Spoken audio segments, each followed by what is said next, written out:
Welcome to Suthichai Live English. My guest today, former journalist, former media person, former politician.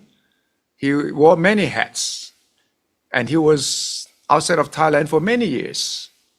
At one time, he was a leader of the Red Shirts. Today, he's back in Thailand and he's talking about starting anew, talking about reconciliation.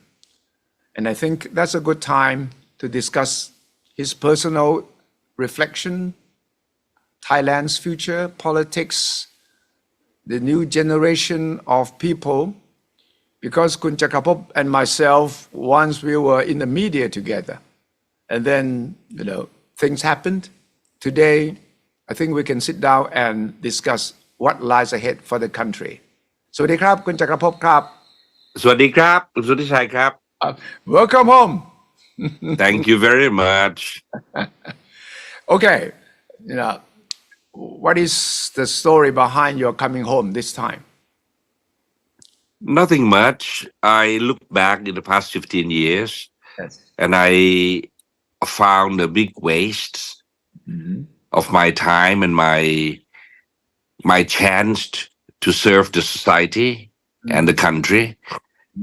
And I decided it's time to come back. And there was I would say there was a possibility that I could come back, so I took it. How long were you away? How many years exactly? 15. Exactly. I left on April 14th of what year? 2552 of Buddhist era. I don't know. Maybe 07. Yeah. What made you decide to leave at that time? Of course, we all know, but a lot of people may not have that memory. What happened exactly during that time when you decided that, I can't live in Thailand anymore? That was when Kun Abhisit Vejchajiwa was prime minister. It was his government. And the Red Shirt movement had so many confrontations with the state troops and units. And at one time, we moved so close to the government house. And there was a near clash on the Songkran day of that year. Songkran. I left the protest site for Maniya building. As you know, there was offices for international media there. I went there to inform on what was to come, which we expected a bloodshed on that day. But I couldn't go back to the site because it was surrounded by many troops and the so-called blue shirt people at the time. So I decided to go to my safe house for a few days. And on those days, I decided to leave the country because, one smaller reason is for safety and for heavier reason, I can tell you now, is my desire to reorganize ourselves internationally so we can fight back. The idea at the time was to fight back. So you were thinking of setting up a government in the exile, sort of. That's right. Well, we hope so. But as you know, that government in exile had to be endorsed by the power that be on our side. Yeah. And it was never a consensus on that. So when I went there with the hope that we might go there. But there was no confirmation, there was no commitment that we would go there. So you decided to leave. Where did you go? I went through neighboring countries, and about a few hours later, I went to another country where I called home for many years. Wow. At the time. And I decided to be very near to the country because the idea was to remain connected to the country. So you have been living not too far from home? No. Just in the neighboring countries, right? Culturally, it was almost the same, yes.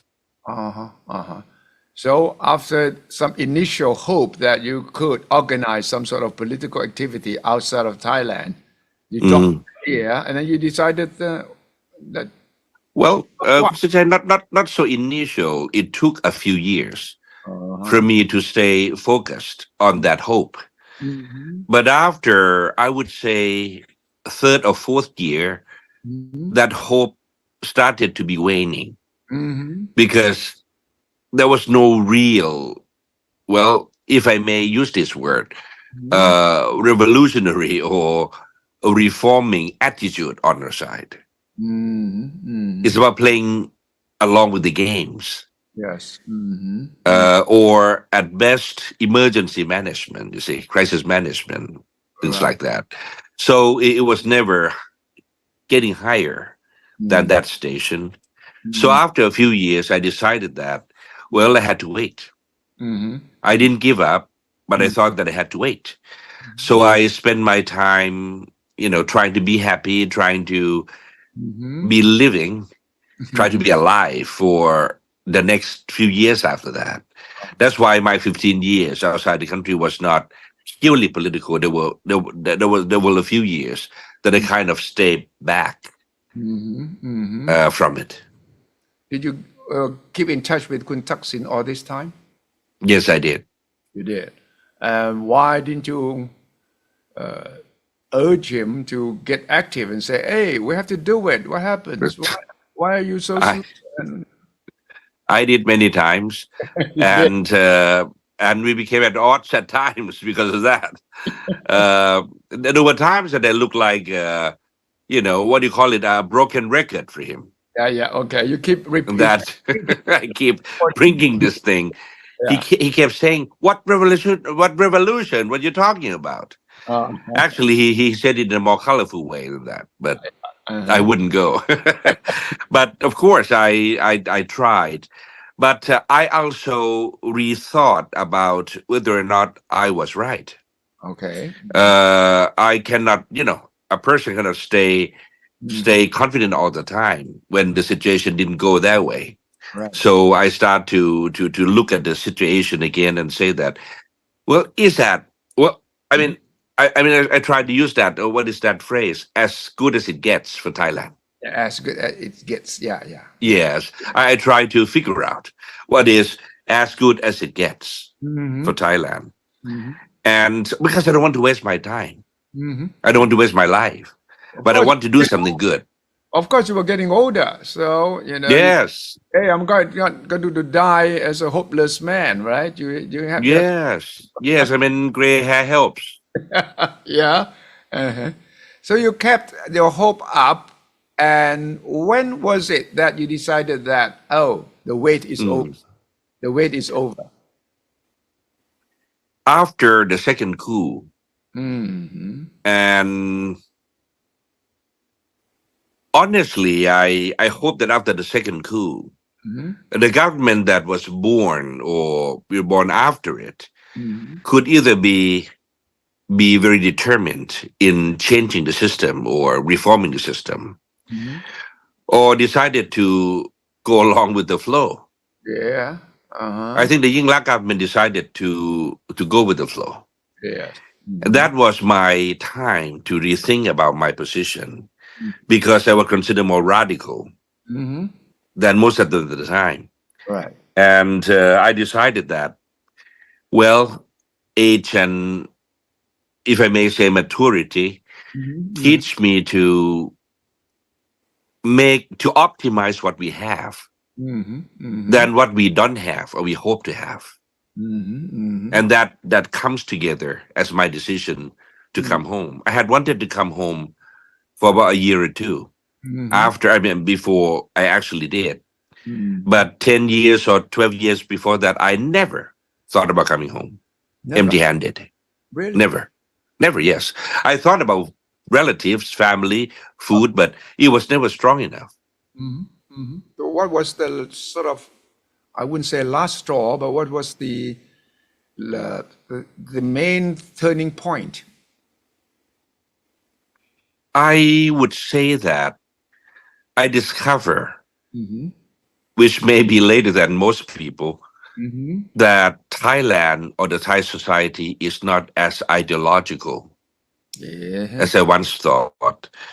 Uh, it's a practical country Yeah. or a pragmatist country, if you will. In other words, we are very good at dealing with reality or making reality work for us. But we are not very good at envisioning what we want to be.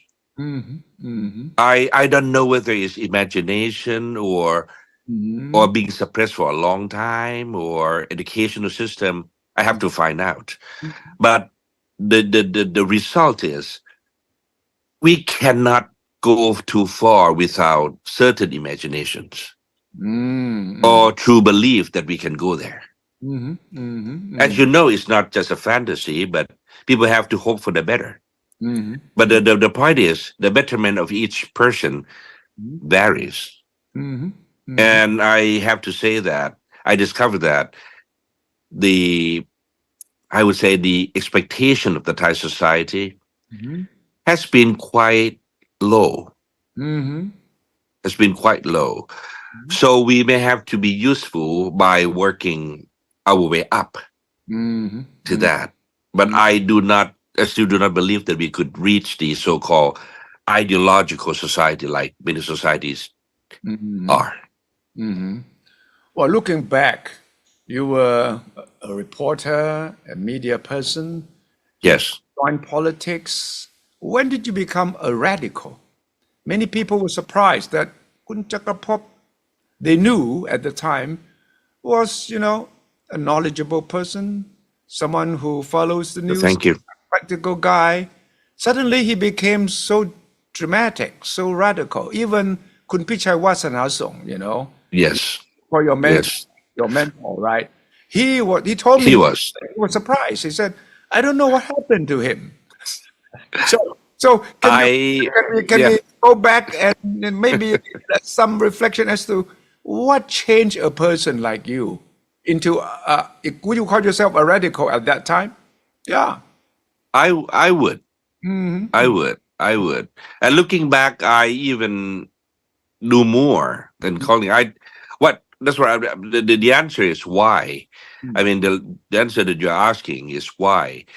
I believe that I started conceiving that kind of notion when I joined the Thaksin administration as government spokesman. Please understand that I realize full well that when I accept that position, I change my status as the so-called impartial player into a partial player. I realize that. I welcome that full well. So I went there,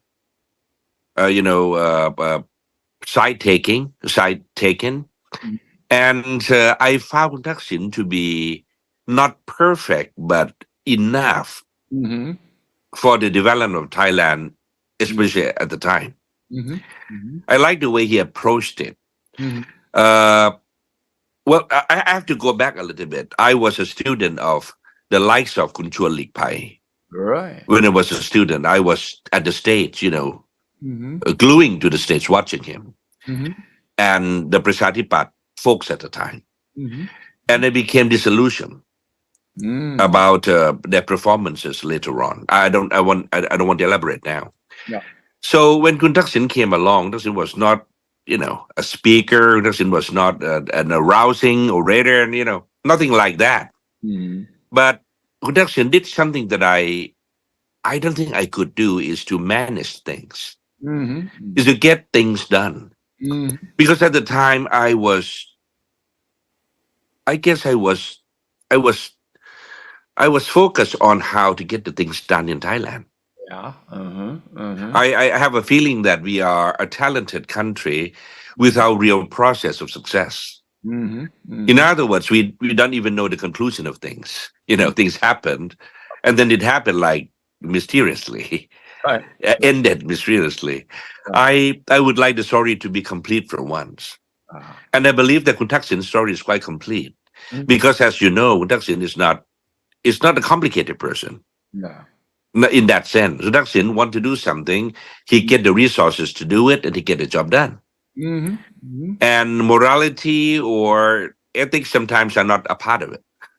It's just a simple story to get the job done.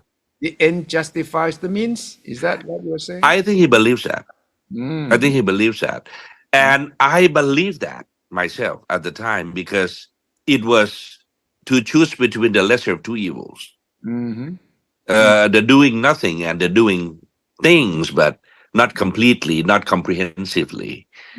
You know what I mean? I don't know the right word to use it.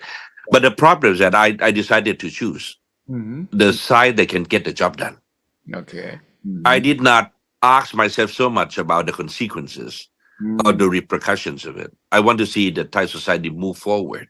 Mhm. Mhm. But I didn't realize that in moving forward Mhm. is also constituting the confrontation between new and old powers, new Mhm. and old monies. I Mhm. didn't know that. Mhm. So when I got myself into the game, I was in the middle of it. Mhm. Mhm. Mhm. What kind of society were you looking at when you said you decided to take sides and join the bandwagon, Mm, so to say? Thailand being uh, out of the military control, Thailand as mm, a country that can compete with Singapore, or Thailand as Vietnam, majority run mm, by a group of people. Singapore, in the sense that you have the PAP being mhm. the major party. There may be some opposition parties, but they are negligible. Or Yes. are you looking at Kun Thaksin being up there, like Lee Kuan Yew? What were you thinking about? Or is it I more extreme than Yeah. that? Yes. My rhetoric seemed to be going against the establishment, Yeah. the army, the bureaucracy, and such, Mhm. the network. Mhm. But actually, my focus at the time was not there. My focus was on how the people would grow up as citizens Uh-huh. to be full human being, as I termed it at the time. Yeah. I had a feeling that Thai people were treated as children, Mhm. and I didn't like that. Mhm. I asked myself, if we would treat our people as children, why all this education, why Mhm. all this advanced media and such. Mhm. And at the time, the digital revolution was coming, Yep. Yep. and our society would not benefit from it because we remain in the kindergarten. You Mhm. see, Mhm.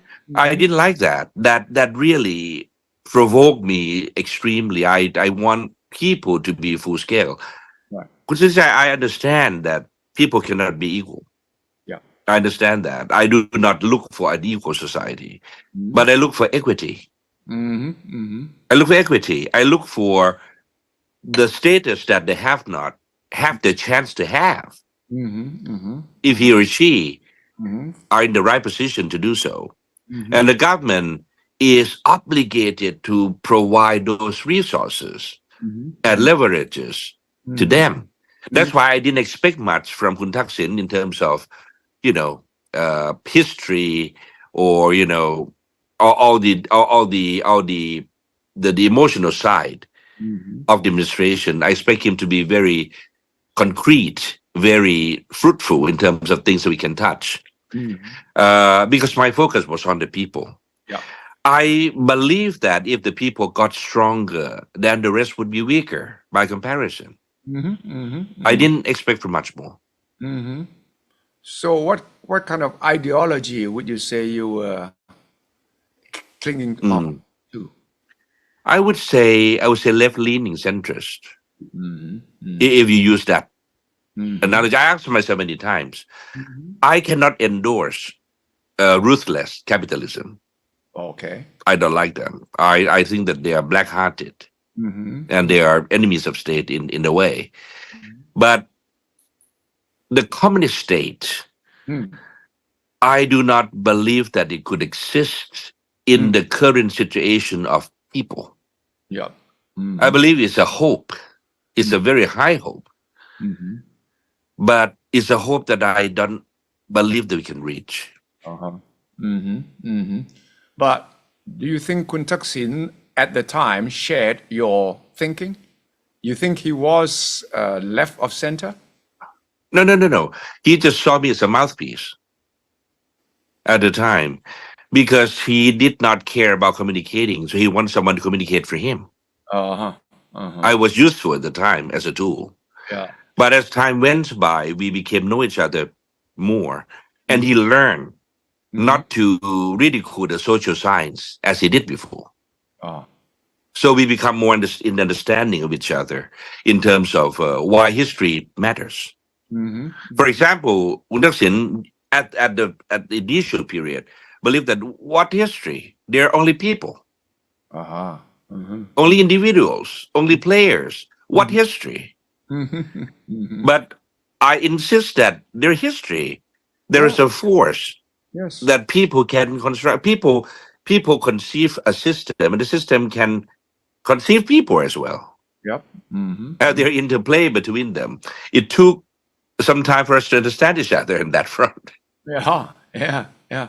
Well, Kun Thaksin had his positive side. People admired him for his efficiency, getting things done. Yes, yes, But he was basically, a lot of people said, a capitalist. I mean, he used capital to achieve his goal. You talking about the people, ideology, how did you get along with? that's a good question. Did I you didn't know realize? how I survived. Did you realize Um, that there were you and Thaksin at the time, when if you had sat down together really and argue it over, then a lot of things that you would disagree with him, a lot of things he would disagree with you, but you could work together to achieve what, in fact, are two objectives which are not necessarily similar between you and Kun Thaksin, right? Nothing wrong or yes. nothing right. I'm not saying who is right, who is wrong. I'm just saying Ah, practically, you were working with him on the conviction that you shared his conviction that this is the kind of Thai society that we must achieve. But yes. when time went by, did you discover that maybe it's not that after all? Well, that's a part of my reconciliation. Because every leader has a limit. And when I found those of Kun Thaksin, I didn't give him up. I didn't leave him, but I want to be more useful in working with him. That's my way, because I don't want to throw away things. You see, I want to optimize them. So from your question, the way you framed it, I have to add that Kun Thaksin also evolved. In the past few years, he started reading about Gandhi, about the history of the partition, India Pakistan. Oh, there was a story that I think he doesn't mind if I share. When he first obtained power, someone called him Dr. Sun Yat-sen, Thailand, Oh yeah. and he was very, very he appreciative of that. And he put the portrait of Sun Yat-sen up for a while, and then after he realized that he was involved in changing the regime, he took it down. Oh, I see. So, in other words, the understanding of history Yeah. came later for him, Yeah. but he does not reject it like he did before. No. No. Mm.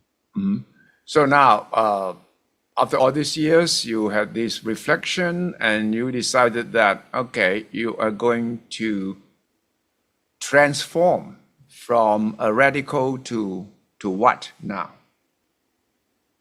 I wouldn't say moderate because I don't know what I think at that point, but I believe that I have thought enough about how I would behave. Yes. Sometimes things in those skull we don't know, but we can control what comes out of it. So what I think about it is I try to be useful. I not try to be lame in saying so, or try to be cheesy about it. I just feel that I wasted 15 years. And I probably have the next 10 or 15, I don't know, depends on the health. I don't want to waste again. So that's all I have now. So in whatever role I can play, I would. So it's not, you won't call yourself a moderate. You won't call yourself a neoconservative. No? Uh, a popular term. I don't know what it means exactly, but someone will. A lot of people will put a label on you. So, what kind of label would you prefer? Well, I cannot conclude that right now, but I think a lot about neoconservatives that people place for me as an insult, not as a compliment. But I cannot say that it's all wrong, you see, because let me tell you what I did. During my 15 years away, I still read a lot of, royal ceremonies. I still read San Somdet, you see, the letters between the two princes, along with other, Yeah. literatures. Yep. In other words, I found myself to still remain attached to some of the old order of Thailand. I don't know whether that makes me a conservative, but I do not want to go back to where people are put down. Okay. Because my focus remains that people are put up, rising up. So, when you decided to come home, did you contact Kun Thaksin, and he came home before you, right? You knew Yes. about coming home. Yes, I knew about it. So when he decided to come home, did you say, "Okay, it's a good chance for me also to come home"? Did it push you into that position? Okay, a nice time for me to come home too. No. He became very freewheeling about everything because the time has been long. And some people have adjusted to the new situation. They don't want to come back, you see. I'm one of those people whom he believed that I can stay outside Thailand if I want to, for the rest of my life and such. But when I realized that he might be coming back, I became interested. I told you that 1 or 2 years before I actually came back, I decided that I want to come back. Okay. So when the news about him coming back became more real, it excited me. I did not put me and him in the same category because we are in the different stations in politics term. Yeah. But something might be in common. So I consulted him about whether or not I should come home and such. He never forced me once. And I decided that I have to ask him this one final sentence. Do you think, does he think it would be okay for me to come home in terms of safety and my future and such? And he said yes. Did you have So to I bought his analysis and came back. Did you have to get his guarantee that did he guarantee you that you can come home safe? I'll have arrangements for you. No? I don't think he can guarantee himself. No? Even today, you think? Yes, because Thailand remained divisive. And it needs a lot of explanation Right. in terms of each other's belief so we can see whether or not we can work something together. Or we have to find a society where we can stay separate peacefully. Yeah. You see? Well, you must have doubted how did Kun Thaksin get to come back? What kind of deal? They call it super secret deal. What is your analysis of what kind of deal is that? Well, it is. I think it links to the point where we believe, or I believe, that Thai society is not so ideological. So, in other words, conviction or ideas are not first propped up when this kind of talk started. It's more about the practical management. I think it's easier than what people thought. It's about some people feeling that they were surrounded and they needed help. But the help cannot be allowed to be more threatening than the current one, you see. So I think the idea is easy as that. It's very commonsensical. The point that I see is that how changed each player is over the time. Maybe aging helps, I don't know, or health helps, I don't know. Yeah. The problem is, the point is, I believe that people are not so, I mean, the players, the stakeholder, will not so uptight as before. That's, I think, the best way I can put it. Do you agree with the analysis that that compromise, that secret deal was struck because they had a common enemy in the Gao Glai party, the Move Forward party? So it seems that they somehow agree that this is the enemy, our common enemy. So let's, patch up and get rid of Gao Glai. Do you agree with that analysis?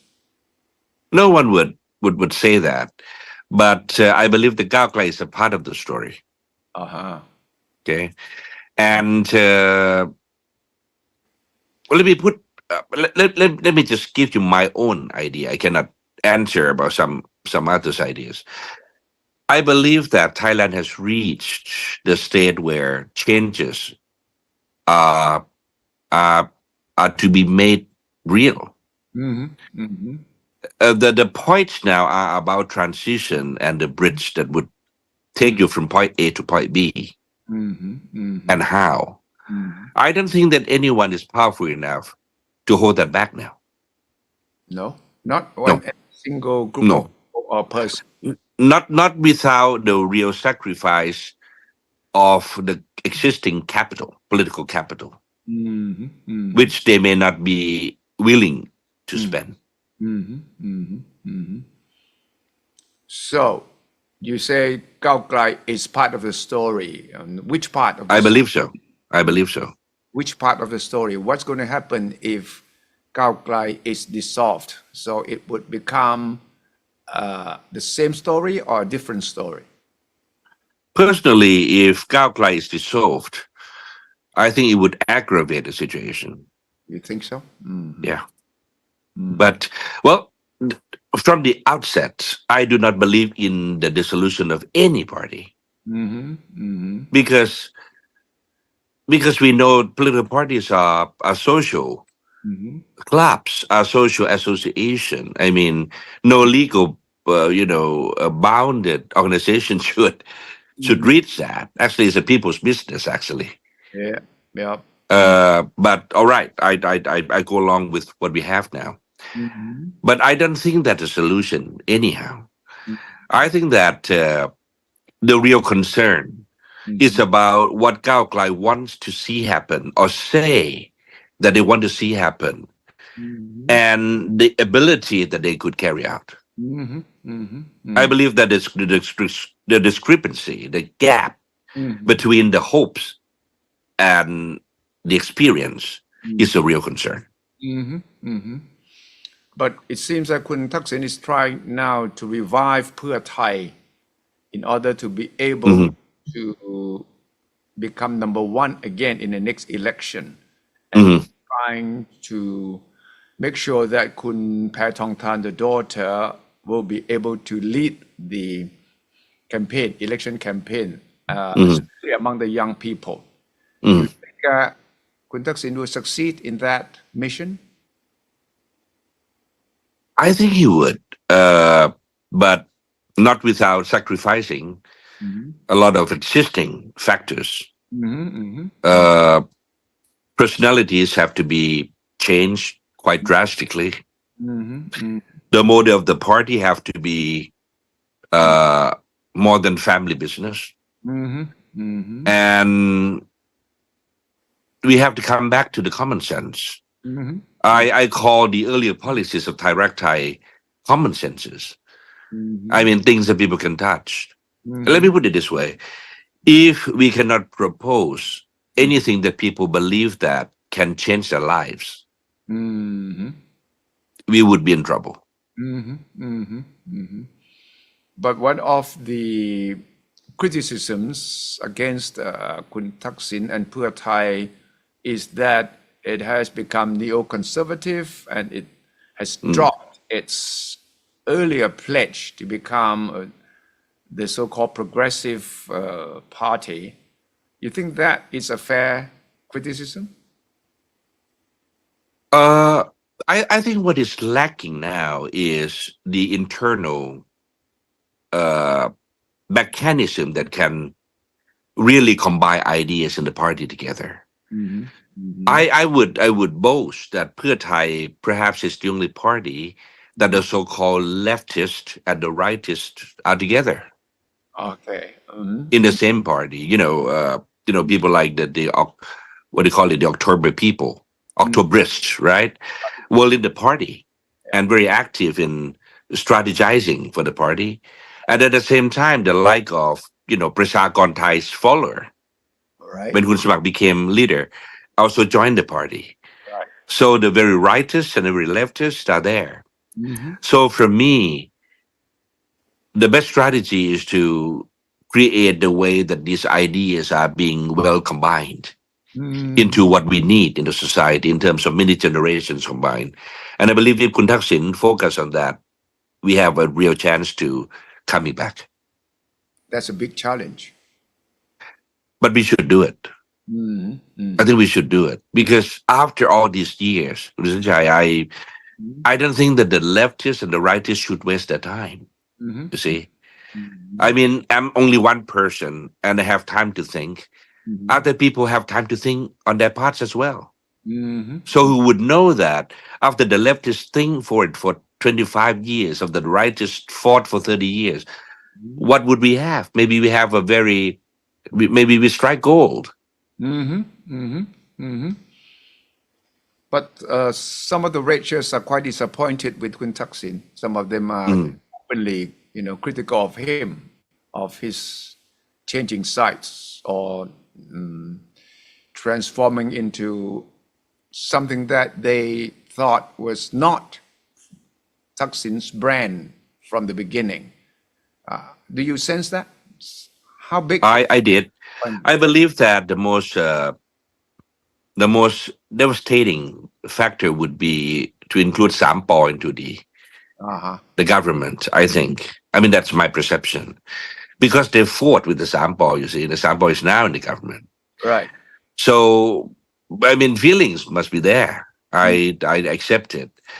But the point is this: the point is, Kun Thaksin was working on a higher layer of Mm. political conciliation. So I didn't ask him, but I guess that he saw the Sampo problem as an unavoidable smaller problem. You think so? You think if No, I don't. I think ideologies are very important, but I would accept things that can get us to move forward, Mm. at this point. But I said this before, and you are the expert on it. I listened to you, like in Mm. South Africa, when they reconcile after apartheid confrontation, Mhm. they conceive a commission called Truth and Reconciliation. That's right. I believe that. I Mm. believe that truth has to come before reconciliation. I Mm. mean, if you don't know what happened, how could you reconcile? Mhm. Mhm. Or you will reconcile blindly. You Mm. see, I think we kind of what Mm. do you call it? Jump over that, skip that. I Mm. think. Mhm. I think truth telling Mhm. or fact finding Mm. would be a crucial part in getting these people with different experiences to be more in understanding. Mhm.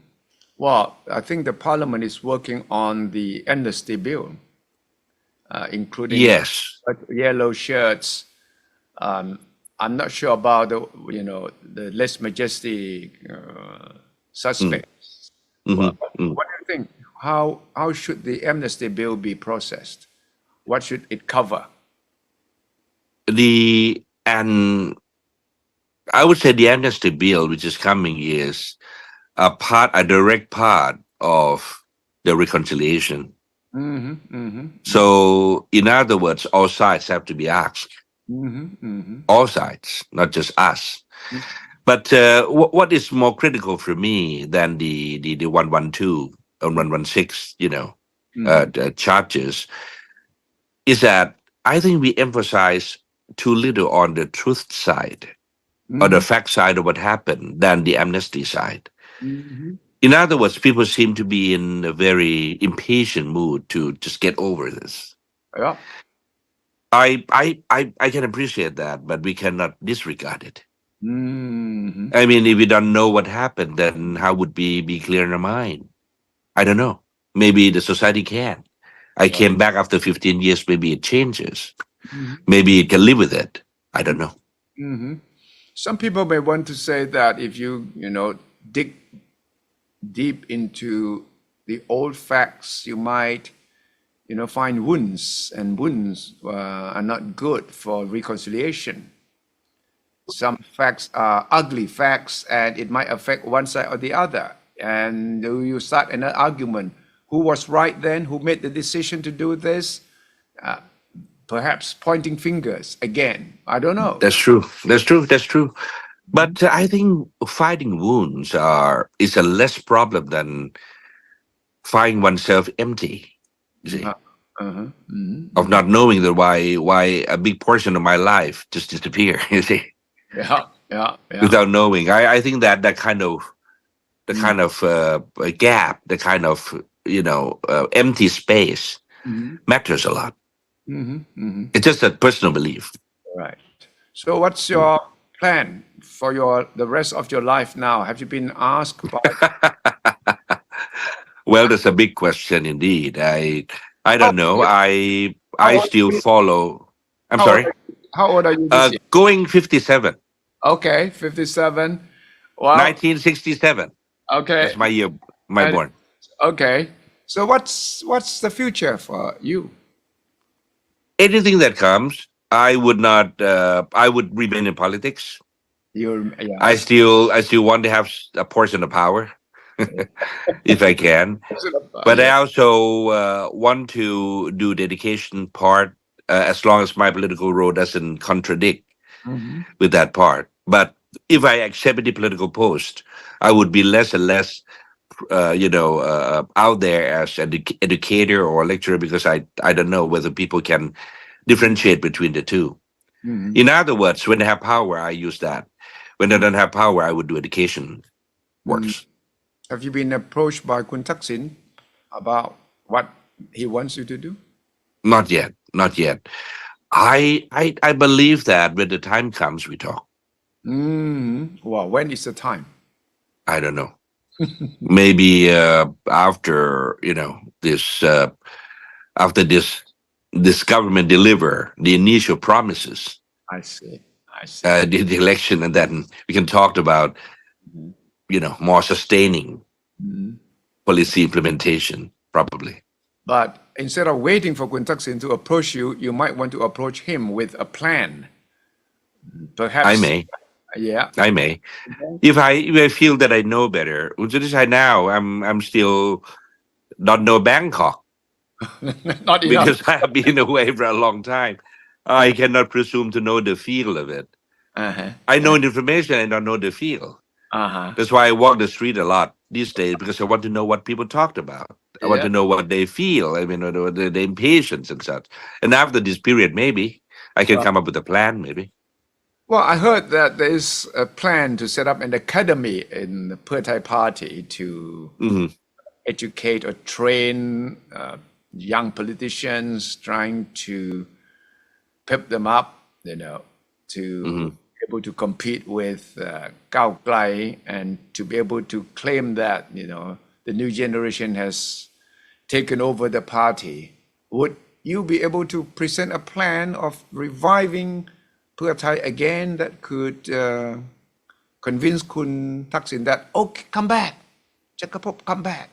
I I already met some individuals Mhm. who help on that regard. I don't know whether under the banner of the academy or not, but individuals, and we exchanged ideas. And I Yeah. want to test my ideas as well, whether or not those ideas are still relevant Mhm, mhm. to the current situation. I found it to be okay. Yeah. So yes, I may do more about that, but I will not. Mhm, But I will not disrupt anything which is existing, mhm, because I have a belief that we have to preserve everything before we decide how mhm, to rearrange them. mhm, I mhm. mean, if we rashly did something now with the people or with the factions and such, we may come to regret it. Yep. It's not easy for such an old party, such a big party to reinvent itself. You mentioned that there are various factions, various groups, the young Yes, generation under Kun Ung Ing Petongtan. Then you have yes, the Ban Yai. You see, you have the yes, politicians, the veterans who had worked with Kun Thaksin all along. Of course, they are still there. Then there are those who support the party one way or the other, and Kun Thaksin has to manage that. Well, you say that Kun Thaksin is good at managing. That is what he's good at.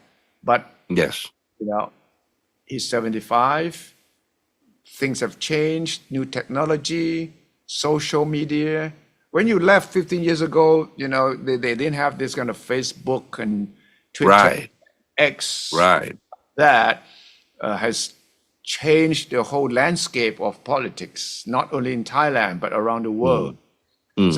So that, to me, is the biggest challenge for Kun Thaksin. And if you want to help him, that would be what the kind of homework Kun Thaksin will give you. He said, Chakkrapob, but if you come up with a plan of reinventing Pheu Thai with and the aim of winning the next election, what would you do? Do you have a plan in mind?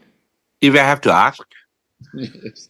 I well, please let me preempt it by saying that I'm not aiming for any position or anything. Okay. But in terms of assignment, I think that AI is very important. Yeah, yeah, yeah. Yeah, I saw your book about it. Yeah. I think AI is to be integrated into everything. Uh-huh. Uh-huh. So if we don't have the grand design or the grand idea about it, we would be absorbed by it in a way we don't want it. So if I may ask to do something, maybe I want to be associated with the AI management of the country, where we would manage our big data. Yeah. Or as you know that the bureaucratic agencies are very possessive of that data, For sure. and they will not give up. For example, Malaysia, as I heard, has decided probably to invest 2,000 megabytes Yes, of the yes. big data in their country, and they're a smaller country than us. Right. And in Thailand, it's only 200 megabytes combined. Yeah, yeah, yeah. So algorithm would be much different then. So I want to be a part of it if I have to ask, but I will not take any position or disrupt anything which is already exists. What area do you want to be in if you were going to come back to work for the government? Data collection. Data collection? Yeah, data collection. I think that Thailand, we have not planned well in terms of data collection. I don't know whether we should all be in a part of this or some part should be left out. I'm not sure. Yeah. Some people say that, well, sometimes unplugging is a good idea. I don't know. Right. But I realize that the country which can use algorithm well, how advanced they can go. Right. And the idea of I told you from the earlier in our interview that I want to see people rising up. Yes, yes. AI is one of the best chances to do so, even more than education system. Yeah. So, when you first came back, I saw a few interviews you gave, and Yeah. one of the things you said was that you would be willing to become the bridge between the red shirts and the yellow shirts, the conflicting parties. How has that role evolved now? Unofficially, I tapped a few individuals, which I cannot mention. They didn't allow me to mention their names, but I met several. And that came to my conclusion. We are not talking about ideological differences than practical management. In other words, I saw many stakeholders who said that, well, if I reconcile, what would happen to me? Yeah. So in a way, it's an easier problem to handle, you see. But not all. There is still a lot who see Kun Thaksin's side as becoming too rapid of a change for the Thai society in the fact to the fact that some things in Thailand cannot be preserved. if we go along that trend. But now we have Gao Glai, who is a lot faster. So Thaksin has been seen perhaps as a, as a neutral gear now, perhaps. But the neutral gear has to be a neutral gear, you see. Right, has to be I mean, if we have too many activism concerning the gear, it's not neutral gear. Right, right. So, finally, what is your prediction the next election? You think Pheu Thai can really make a big comeback? And how would Pheu Thai compete with whatever is left of the Gao Glai party?